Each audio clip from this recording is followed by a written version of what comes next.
অনেক বলি তারকা ডার্ক ওয়েবে অবৈধ কাজ করেন। কোন রহস্য উস্কে দিলেন কঙ্গনা? কঙ্গনা যত না পর্দায় থাকেন তার চেয়ে বেশি থাকেন সোশ্যাল মিডিয়ায়। কঙ্গনাকে নিয়ে তেমনটাই বলে থাকেন নিন্দুকেরা। বলিউডের কে কোথায় কি করছেন কি বলছেন সবই প্রায় তার নজরে থাকে। জানার পর যে মুখে কুলু পাটেন কঙ্গনা তাও নয়, সেই বিষয়টি নিয়ে সরব হন। সম্প্রতি বলিউডের একাংশের বিরুদ্ধে এক বড় অভিযোগ আনলেন কঙ্গনা। অভিনেত্রীর জোরালো দাবি, বলিপাড়ার অনেকেই নাকি ডার্ক ওয়েবে আনাগোনা করছে। সেখানে নাকি অনেকেই চেনা মুখ দিনের পর দিন নানা আইন বিরুদ্ধ কাজ করছেন।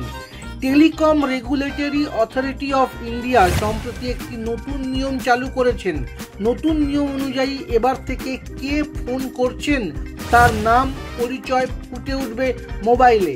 তারপরেই কেন্দ্রীয় সরকারের উদ্দেশ্যে কঙ্গনা বলেন, ভালো উদ্যোগ, এবার কেন্দ্রের উচিত ডার্ক ওয়েবের বিরুদ্ধে ব্যবস্থা নেওয়া।